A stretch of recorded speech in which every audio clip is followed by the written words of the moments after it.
Oh, merci Seigneur. Il faut dire que cette journée a été peut-être la journée la plus difficile de ma vie. Regardez ceci. Le 14 janvier 2020, un élève assassine son enseignant au lycée de Colbison. Le 15 janvier 2020, un élève se voit amputer le doigt au lycée bilingue de Bala. Le 16 janvier 2020, au lycée de Massangam, un élève déchire le bras de son camarade à la lame. Est-ce qu'on va tuer notre école? Salut, c'est Steve Fa, bienvenue dans ce documentaire du peuple. Je suis au lycée de Colbison. Voilà, je fais cette vidéo parce qu'il faut parler de ces événements. Je fais cette vidéo parce qu'il faut sensibiliser la jeunesse sur les violences en milieu scolaire. Je suis sûr, je vous dis déjà, cette vidéo ne sera pas facile. Parce que je suis sûr que quand je vais entrer là, on ne va pas me laisser faire ce que je veux. Donc ne soyez pas surpris que beaucoup d'images se fassent en caméra cachée. Nous allons aller au lycée de Colbison, nous allons aller à Obala, nous allons aller dans plusieurs établissements, essayer de comprendre le phénomène afin de sensibiliser notre jeunesse pour que l'éducation au Cameroun ne soit pas tuée. Allez, suivez-moi, allons-y. Donc, comme je m'y attendais, la journée a mal commencé parce que le proviseur n'était pas là. Du coup, impossible de filmer. Mais je voulais avoir une version officielle de ce qui s'est vraiment passé là-bas. Alors, je vais quand même poser quelques questions à un censeur en caméra cachée. Ce que vous dites seulement que nous ne sommes pas autorisés à vous donner des renseignements. On n'est pas autorisé à vous donner et on n'a rien à cacher. La vérité, ça va se dire. C'est que chacun qui vient ici, parce que si on se met seulement à recevoir les journalistes et tout ce monde ici, on n'en finira jamais. Et moi, il n'y a que le proviseur pour vous donner la version originale. La vraie version, vous comprenez un peu. C'est ça. Donc, ce que vous savez, vous savez déjà que c'est un élève d'ici, on n'a pas à cacher, ce n'est pas une information à cacher, c'est un élève d'ici et c'est un enseignant qui enseignait ici. C'est tout. Bon, quant à l'attitude de l'élève ou à l'attitude de l'enseignant, je ne peux pas vous dire. Je ne peux pas juger. En tant que censeur, je ne sais pas. Si non, je ne peux pas juger parce que ce n'était pas moi qui étais dans le secteur. Ah, d'accord. Je ne suis pas censeur du secteur. Ah, d'accord. Seul le censeur du secteur ou le surveillant du secteur peut véritablement passer ici, c'est réparti. Est-ce qu'on peut rencontrer le surveillant du secteur? Il faut que l'autorisation vous soit donnée. D'accord, d'accord. Je ne fais que dire, mais vous voulez contourner. dans ce pays. Ne venez plus nous déranger. Parce que l'idée, c'est que chaque fois qu'on vous dit, vous voulez contourner. Non, moi, je vous ai dit que l'autorisation. Tout ce que vous racontez sur les médias depuis l'autre jour que c'est arrivé là. Le problème avec moi, maman, c'est que moi, je suis là pour établir à chaque fois la vérité. Donc maintenant, si j'arrive et que personne ne peut me dire la vérité, étant donné que le proviseur n'est pas là. Oui, mais personne ne peut vous donner la vérité. C'était un ordre, je suis l'ordre de ma hiérarchie. D'accord. Ce n'est pas qu'on ne peut pas vous donner. Oui. Mais c'est que je n'ai pas. Ça n'est pas reçu pouvoir de vous donner. Bien reçu. C'est clair. Je pense que nous parlons français. D'accord. Vous avez donc compris que c'était impossible d'avoir une version officielle. Mais avant de partir, je suis allé vers certaines enseignantes pour m'enquérir de l'état d'esprit de celles-ci. Je dis, maman, est-ce que maintenant là, ça vous fait peur? Un peu. Est-ce que ça vous fait peur d'enseigner et tout? Un peu. Je sais même pas tout ça peut filmer. Il dit même pas seulement enseigner. Même quand tu vois même 5 enfants, même circuler, tu as même peur. Moi, je suis avec eux constamment. J'ai peur. Vous pouvez imaginer qu'un enfant de 4e peut tuer. Que tu peux tuer? Celui de la 6e, tu ne sais pas. Moi, quand je circule avec eux, je vais commencer à menacer un enfant qui n'a pas reçu un document. Je vais parler fort. Moi, je les respecte. Un enfant, moi, je te vois la bibliothèque. Laisse-les en prendre les livres, ils ne ramènent pas. On doit aller après eux pour qu'ils les ramènent. Quand tu vas parler fort, l'enfant va sortir de côté, il va dire que tu cherches lui. Non, maintenant là. Donc vous vous sentez vulnérable. Même quand je sors là, et les enfants même le savent. Ils disent qu'ils ont déjà peur. Ils savent. Il y a le professeur de français qui enseigne dans la classe. C'est un ami. Il me dit qu'on a dit que lui là, on va se finir avec lui. Un professeur qui a dit qu'on doit se finir avec lui. On a dit que les élèves ont dit qu'ils vont finir avec le professeur de français. Vous pensez qu'est-ce qu'il faut faire? On est désarmés. On est désarmés. Les parents ne causent pas avec les enfants. Les enfants disent que les enfants. Non. Vous avez l'impression que le problème c'est quoi? C'est les enfants ou bien c'est les parents ou bien c'est les enseignants? Donc il faut dire qu'après le lycée de Colbison, le cap a été mis sur Obala. Nous sommes au lycée bilingue d'Obala où les événements que vous connaissez ont eu lieu hier. Donc apparemment là il y a une cellule de crise là qui a été mise sur pied avec le sous-préfet et les autorités militaires et de la police. Donc on va essayer d'aller là-bas, essayer de comprendre véritablement ce qui s'est passé hier. Donc quelques temps avant notre arrivée, une fouille systématique avait été faite et plein d'objets dangereux ont été retrouvés dans les sacs des élèves. À ma grande surprise, j'ai vu un parent qui est venu gronder parce qu'on a fait asseoir son enfant au sol. Et son enfant avait quoi dans le sac, devinez? Une bouteille de bière. Vous calmez, vous posez votre problème à notre façon. D'accord? Hein? Tu es entré dans le lycée là. Je ne suis pas ok. Voilà, maintenant, je t'explique quelque on peut chose. plumer mon enfant, on peut faire n'importe quoi au garçon, mais pas la fille là. Pas à la fille. Écoute, la fille n'a pas de problème. La fille a essayé de couvrir son frère. Et l'enfant là a pris la bière au matin. Je ne savais pas que je croyais qu'il partait servir un client. Je ne me cache pas. C'est pas que tout ce qui passait porter. C'est sa maman qui est au bas. Mais je ne suis pas en train d'extrapoler. Vous l'appelez, c'est elle qui m'appelle. La mère de l'enfant n'est pas ici à côté. Je voudrais savoir maintenant, qu'est-ce qui me prouve que vous êtes le parent de cet enfant? C'est bon. Et quand la mère m'appelle là pour intervenir, la mère m'arrive. Mon frère, calme-toi, c'est bon, calme-toi. Calme-toi.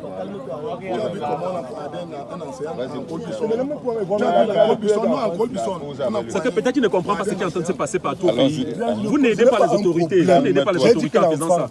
Et comme tu glandais là, ça aide qui? Ça aide qui? Ne me menacez pas. Ça aide qui? C'est bon, ne te fâche plus. On s'en va. Ne me menacez pas. Donc heureusement, les forces de l'ordre ont réussi à ramener ce parent-là à la raison. Et je suis allé vers ces enfants qui étaient assis là, essayer de poser quelques questions afin de comprendre pourquoi est-ce qu'ils font ça. Et dis, mon petit, toi-même tu venais faire quoi avec la bouteille de bière à l'école? Monsieur, je ne suis pas venu avec la bouteille de bière. Quand je suis... Est-ce qu'on a pris une bouteille de bière dans ton sac? Oui, monsieur. Alors, comment tu dis que tu ne venais pas à l'école avec? Monsieur, je ne sais pas payer la bière. Est-ce que tu as vu ce qui s'est passé hier à Yaoundé? Où on t'a parlé de ça, non? Qu'un élève a tué son enseignant. Oui, monsieur. Comment tu prends le risque de venir à l'école avec la bière? Monsieur, je ne devais pas entrer à l'école avec l'alcool. Je dis, vous connaissez ce que c'est que le règlement intérieur, non? Si on dit dans le règlement intérieur qu'on ne vient pas avec le pantalon slimé, pourquoi tu as le pantalon slimé? Pourquoi vous ne respectez rien? Est-ce que c'est sérieux? Tu veux ressembler à qui? À Yorobo, n'est-ce pas? Gars, c'est pas sérieux. Vous savez combien les parents payent pour que vous soyez là? Vous savez combien un parent dépense toute sa vie pour que vous... Non, c'est pas bien. Regarde dans quel état tu es. Et toi, Moula, tu as fait quoi? Moi, j'étais en classe sans serment. C'est pour bien voir ce que ton fils On a pris quoi dans ton sac? À cause de lui, tu as... Voilà les couteaux, voilà la chicha, voilà beaucoup de choses. Vas-y, c'est sérieux. Donc ensuite, je me suis entretenu avec le sous-préfet. Il faut dire que il s'agit d'un problème de délinquance juvénile. Parce que ce soit l'un ou l'autre, l'élève régulier est un élève réputé indiscipliné, qui était même, c'est une coïncidence, convoqué à un conseil de discipline qui devait siéger dans les 3 jours qui suivent. Et l'autre, c'est un jeune qui avait été élève de ce lycée il y a plus de 2 ans, qui avait été renvoyé et qui a continué à rôder autour du lycée, à poser des actes de vandalisme. Il faut dire que même lorsqu'on s'est rapproché de lui hier, il s'est trouvé qu'il était sous l'emprise de la drogue stupéfiante. Il n'était même pas conscient. Il y a ce qu'on appelle le cannabis. Quand le cannabis arrive dans le milieu scolaire, il est déjà comme ça, il est en bille. Ça, c'est ce qu'on a pris chez vous. Ce matin, oui, ce matin. Oui. Ça, c'est la bille, elle coûte 200. Ici, c'est le filon de cannabis. Quand le cola sucré dit, il va te caca comme un filon avant de te fumer. Ça veut dire qu'il va justement t'emballer de cette façon, comme du cannabis, et avant de te fumer. Et retenez que dans le sac de vos enfants à la maison, ou en salle de classe, vous allez toujours voir le cannabis dans le papier ciment ou dans le papier farine. Celui qui a coupé est au lycée de l'Aisne. Mais celui dont on a coupé le doigt n'est pas exclu depuis 2 ans. Mais dans la vidéo, il était en tenue, non? Il a son ancienne tenue. Il prend la tenue et il vient. Oui. Le matin, si on arrête un enfant qui vient beaucoup viennent en tenue, mais dans le lycée, avec l'extérieur, notre faire tenue. la chose. Il y a beaucoup qui viennent de l'extérieur avec votre tenue. Oui. Wow. Et il y a les gars du lycée technique qui sont touchés, on ne sait pas ce que ces enfants... Mais on a même arrêté les sacs puisqu'il vient avec les tenues. Il a la tenue du lycée technique et il a la tenue du lycée bilingue dans le sac. Il a la tenue du lycée technique sur lui et il a la tenue du lycée bilingue dans le sac. Je me suis dit que celui-ci... Donc quand il arrive quelque part dans le sac, il se change, il escalade, il entre avec votre tenue alors qu'il n'est pas élève chez vous. Et là, il commet ses forfaits, il sort, il sort et personne ne le connaît. Donc en gros, l'enfant au doigt coupé est un enfant qui avait été exclu du lycée bilingue d'Obala. Et celui qui a coupé est un élève du lycée d'Obala. Quelles sont les mesures qui vont être prises pour essayer d'éradiquer ce phénomène de délinquance en milieu scolaire? Bon, je ne vais pas anticiper parce que la séance n'est pas achevée, mais il y a quand même des mesures fortes qui vont être prises. Déjà au niveau disciplinaire, au niveau de la discipline des élèves, au niveau du rendement même des personnels chargés d'assurer cette discipline, au niveau des autorités du lycée qui doivent prendre toutes les mesures, qui doivent prendre leur travail très au sérieux, au niveau d'assainir même l'environnement physique et psychologique de l'école. Toutes ces mesures doivent être prises. Peut-être même sensibiliser tous les parents. Donc vous avez compris que c'est pas l'environnement. Voilà, justement. Voilà. Vous avez compris que c'est tout le monde qui doit prendre la mesure avant le corps, que ce soit les parents, par rapport à la situation qu'on vient de vivre ici, que ce soit les enseignants, que ce soit tout l'environnement autour de l'élève. Donc maintenant, on va essayer d'aller au lycée Général Leclerc. Là-bas, je vais vous montrer qu'il y a certains établissements qui ont carrément anticipé ce genre d'événement. Donc, allons-y. Voilà, on vous a parlé des établissements qui ont pris des mesures pour anticiper ce genre de phénomène. Ici, nous sommes au lycée Général Leclerc. On va aller rencontrer le proviseur qui nous attend là-bas à l'intérieur. Il va nous expliquer comment est-ce qu'il fait pour anticiper ce genre de phénomène. On a vu des vidéos de couteaux qui ont circulé sur les réseaux sociaux. Ça s'est passé ici. On va aller rencontrer le proviseur. Il va nous expliquer cela. Allons-y. Bonsoir, monsieur le proviseur. Bonsoir, monsieur. Voilà. Donc, le lycée Général Leclerc, on a vu au travers de certaines vidéos qui circulent sur la toile que vous avez anticipé sur ce phénomène. On a vu des vidéos avec les couteaux. Expliquez-nous cela. Nous n'avons pas d'explication à donner. Nous répondons simplement à votre préoccupation pour dire que nous n'avions que faire notre travail.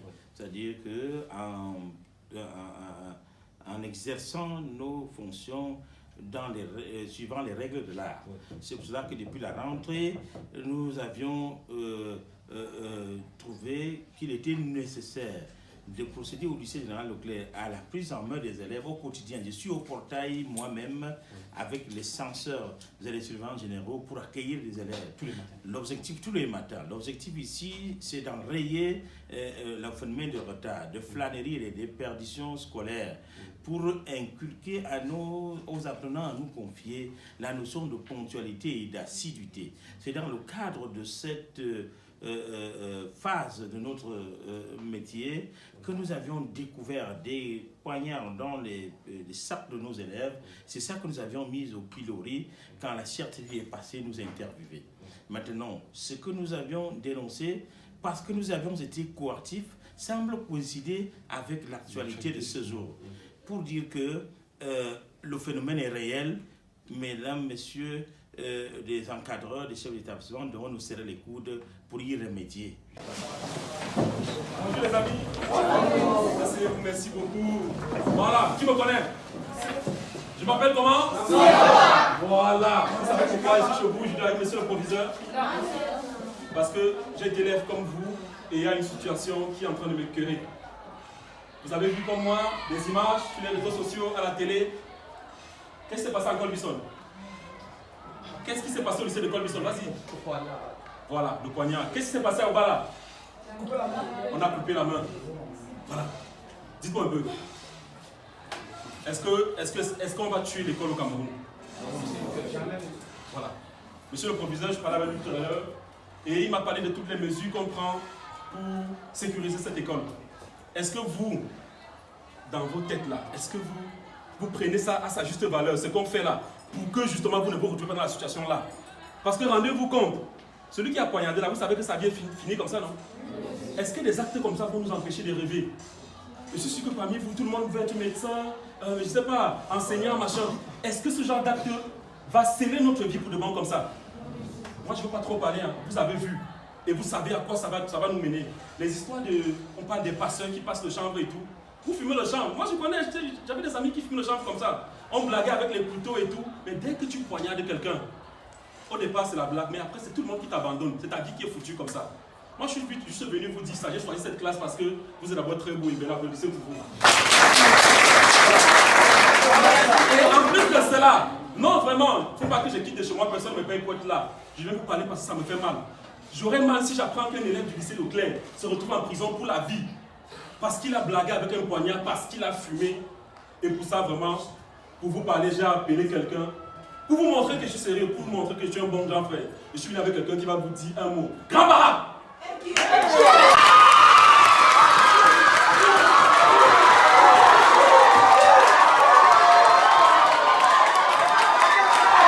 Je suis le grand Barab. Je suis venu vous donner un petit conseil. Parce que vous êtes le Cameroun de demain. Vous m'aimez et je vous aime bien. Le Cameroun attend de vous. Je vais vous donner un petit mot d'avoir le respect entre vos instituteurs, vos pères à la maison, vos grands frères de la maison. Et vous êtes aussi les grands frères de ces petits frères qui sont derrière vous. Il faut les apprendre aussi. Hein. Donc si vous ne les apprenez rien, ils ne seront rien. Bon, si vous écoutez monsieur le proviseur, vous écoutez vos professeurs, tous vos instituts, tout le monde qui est devant toi, il faut l'écouter. Qui est devant vous, soyez docile. Après, on va dire que quoi?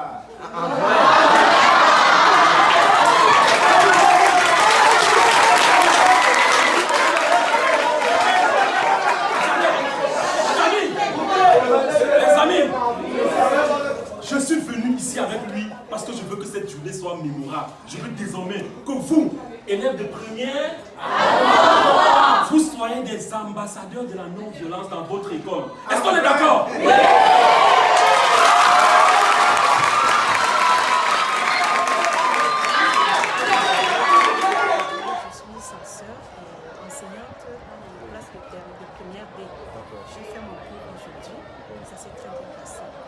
Donc on ne va pas laisser la violence tuer l'éducation au Cameroun. Alors madame, are you afraid about this virus? It's not a virus, but I'm not afraid. You know, I'm not afraid at all. It's just that it was sad, very, very sad, heart-wrenching. It made me cry. But I thought this morning, I taught in Second Espagnol too. I taught an English language lesson to prove to students that no matter what happens, we can continue life in serenity. Donc, vous comprenez tout doucement que malgré cette violence, malgré tout, il ne faut pas qu'on tue l'école au Cameroun. Il faut que les choses continuent normalement. Merci madame. La peur des enseignants est normale, mais la peur ne signifie pas arrêt des activités. Nous en appelons, n'est-ce pas, à la continuité de l'activité pédagogique, que nos enseignants rentrent dans les salles de classe et qu'ils comprennent qu'ils ne sont pas seuls, que nous sommes là pour les soutenir, pour garantir la sécurité. Ils doivent travailler. C'est une histoire, c'est un moment de l'histoire de l'éducation dans notre société. Nous pensons que cette étape, nous allons la dépasser pour aller vers les lendemains meilleurs. Ok, vous avez compris qu'on ne va pas tuer l'éducation au Cameroun. Et comme le lycée général Leclerc, il y a certains établissements aussi qui ont été avant-gardistes et qui ont pris des mesures. Ici au collège Ouagué par exemple, des mesures ont été prises pour anticiper ce phénomène. Alors, monsieur le principal, bonjour. Bonjour. Voilà, je suis avec le principal du collège Ouagué. Alors, ici chez vous, quelles sont les mesures qui ont été prises pour anticiper? Parce qu'apparemment ici, vous avez anticipé ce phénomène-là. Effectivement, nous avons anticipé à travers l'installation des vidéos de surveillance, des caméras, aussi bien à l'entrée du portail que dans le couloir du bâtiment, et puis dans certaines salles de classe cibles. Et en même temps, avant que les élèves ne traversent au seuil du portail, il y a déjà le vigile qui a déjà le contrôle de métaux, l'appareil de contrôle de métaux. L'appareil de contrôle de métaux. Ça veut dire qu'il y a une surveillance au niveau de l'entrée déjà chaque matin. Bien entendu, on contrôle, une fouille systématique. Bien entendu. Chaque encore que chaque élève entre déjà avec son carnet de tickets. Son carnet de correspondance qui est le ticket donc, pour avoir accès dans l'établissement. Un carnet de correspondance. Carnet de correspondance. C'est quoi en fait? C'est un cahier dans lequel il est introduit donc, le règlement intérieur et d'autres éléments de correspondance avec les parents. Parlons beaucoup plus des caméras. Les caméras s'installer, je vois qu'il y a les caméras un peu de partout. Maintenant, je vois que ce n'est pas dans toutes les salles de classe qu'il a mis les caméras. Pas du tout. Nous avons ciblé certaines classes, vous savez, les classes sensibles. Les classes sensibles telles que les quatrièmes, les classes de seconde, qui sont des classes où les enfants ont encore des âges d'adolescence, pas trop conscients. Ah, d'accord, quatrième, seconde, première, terminale. Là-bas, vraiment, vous avez ciblé ces salles-là. Bien entendu. Voilà. Bon, asseyez-vous les amis. Voilà. Merci. Qui me connaît? Je m'appelle comment? Vous savez pourquoi je suis là? Oui. Je suis venu, ce que je vais vous dire, c'est pas trop long. Vous avez vu ce qui s'est passé sur les réseaux sociaux, vous avez vu ce qui s'est passé à la télé, vous avez vu ce qui s'est passé au lycée de Colbison. Qu'est-ce qui s'est passé au lycée de Colbison? Dis-moi. Là, c'est voilà. Voilà, le meilleur c'est un professeur de mathématiques. Je ne veux pas être long. Vous avez vu ce qui s'est passé. On a perdu combien de personnes ce jour-là? Voilà. Ceux qui disent qu'on a perdu une personne n'ont rien compris. On a perdu 2 personnes. On a perdu l'enseignant et on a perdu votre camarade de classe. Parce que dorénavant, c'est fini, on ne va plus jamais le voir. Il va pourrir en prison. Est-ce que c'est ce qui doit vous arriver? Non. Vraiment, je suis à Wadi et on m'a dit les mesures qu'on a prises ici. Et j'espère que vous n'allez pas arriver à ce niveau-là. Vous êtes des grands, je vous fais confiance. Applaudissez pour vous. Pour vous dire merci, vraiment, pour vous dire merci pour votre assiduité. J'ai appelé quelqu'un qui va venir vous dire bonjour. Grand Barak!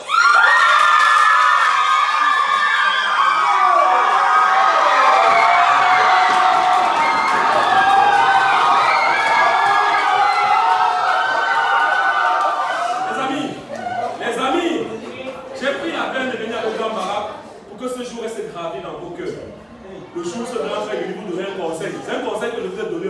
Comment prenez ça pour vous? Pourquoi ce n'est qu'à vous, les grands, que je suis venu parler? Parce que c'est à vous de former vos petits frères qui sont derrière. Dites que vraiment, vos choses que vous fumez là, c'est pas bon. Les bagarres, c'est pas bon. Parce qu'après, il y a meurtre, c'est fini. On perd tout le monde. Vous avez compris?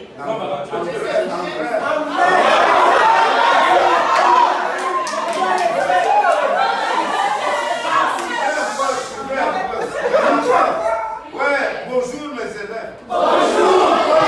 Ouais, je suis votre grand-père. Ouais, je suis le grand Barak. Je vous donner des conseils. Donc, laissez les mauvais rangs. Que vous partez au bord des rivières.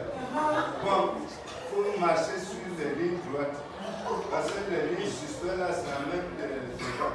Ouais, ça remporte de mauvaises choses. Si vous ne faites, si vous voulez, vous faites. Si vous ne voulez pas, vous laissez.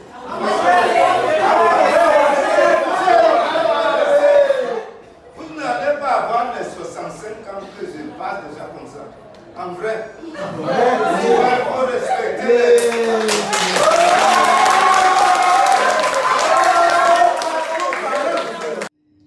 Voilà, j'espère que vous avez suivi avec attention cette vidéo parce que je dois vous assurer qu'elle n'a pas été facile.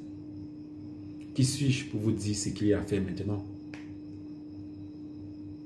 Que chacun prenne donc ses responsabilités, les parents, les enseignants et même l'État, afin que nous ne tuions pas l'école au Cameroun. Que Dieu vous bénisse.